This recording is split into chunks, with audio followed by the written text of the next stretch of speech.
Hello दोस्तों, स्वागत है आपका मेरे YouTube चैनल पर जिसका नाम है ज्ञान ही ज्ञान।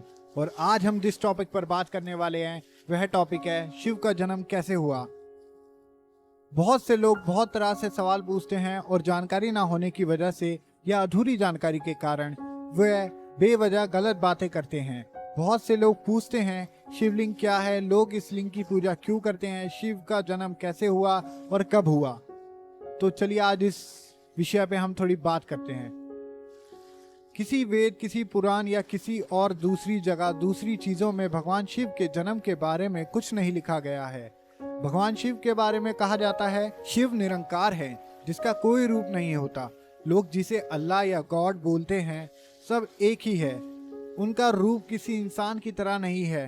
वो किसी आकार, शब्दों और ज्ञान की सीमा से परे हैं। वो बस एक बिंदु हैं। जब भगवान शिव ने सोचा कि सृष्टि का निर्माण किया जाए तब उन्होंने भगवान विष्णु को जन्म दिया और विष्णु भगवान के नाभि से भगवान ब्रह्मा उत्पन्न हुए। लेकिन जब दोनों का जन्म हुआ तो उन्हें ये ही नहीं पता था कि वो कहाँ से आए हैं, कैसे आए हैं। दोनों ही बहुत शक्तिशाली थे और बात बात में दोनों में बहस शुरू हो गई कि कौन ज्यादा शक्तिशाली है, कौन बड़ा है। इसी बात पर वो आपस में ही लड़ने लगे। ये युद्ध करीबन 10,000 सालों तक चला। तब भगवान शिव एक विशाल पत्थर के रूप में दोनों के बीच में आ गए जिसमें से बहुत शक्तिशाली ज्वाला निकल रही थी। और फिर से आकाशवाणी हुई कि जो इस लिंग का आरंभ या अंत पा लेगा वो ही सबसे शक्तिशाली होगा। भगवान विष्णु नीचे की तरफ गए और ब्रह्मा ऊपर की तरफ। जब बहुत सालों तक भगवान विष्णु को लिंग का अंत नहीं मिला तो वो वापस आए और उन्होंने कहा, हे महान शक्तिशाली प्रभु, इसका कोई अंत नहीं है, मुझे माफ करे। ये मेरी अज्ञानता थी कि मैं खुद को सबसे शक्तिशाली समझ रहा था। ब्रह्मा जी को लिंग का आरंभ नहीं मिला पर उन्होंने सोचा मैं जाकर कह देता हूँ कि मुझे आरंभ मिल गया है, फिर मैं विष्णु से बड़ा माना जाऊंगा। ये सोचकर वो वापस आए और घमंड में बोले, मैंने लिंग का आरंभ खोज लिया है। तब फिर आकाशवाणी हुई, ये शिवलिंग है और मेरा कोई आकार नहीं है, मैं निरंकार हूँ। और शिवजी तो सब कुछ जानते ही थे। तो उन्होंने भगवान विष्णु को आशीर्वाद दिया और ब्रह्मा को झूठा बोलने के लिए श्राप दिया कि तुम्हारी कभी भी पूजा नहीं होगी। तब ब्रह्मा ने अपनी गलती के लिए माफी मांगी और फिर भगवान शिव ने उन्हें वरदान दिया। तब से भगवान शिव को शिवलिंग के रूप में पूजा गया। तब भगवान ब्रह्मा और विष्णु ने उनसे प्रार्थना की कि भगवान आप हमारे जैसे समान रूप में हमारे साथ रहें।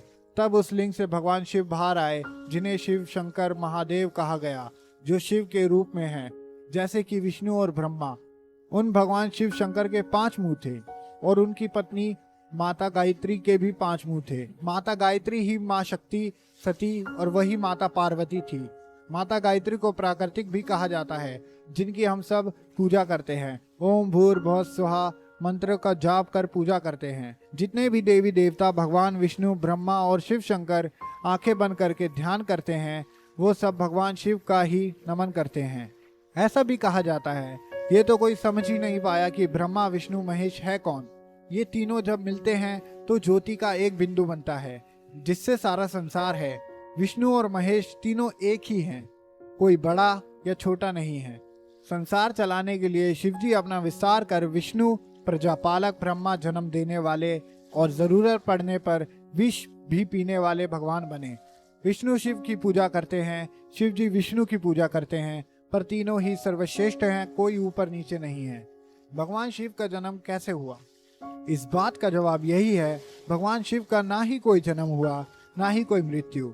शिव की ना कोई शुरुआत है ना ही अंत।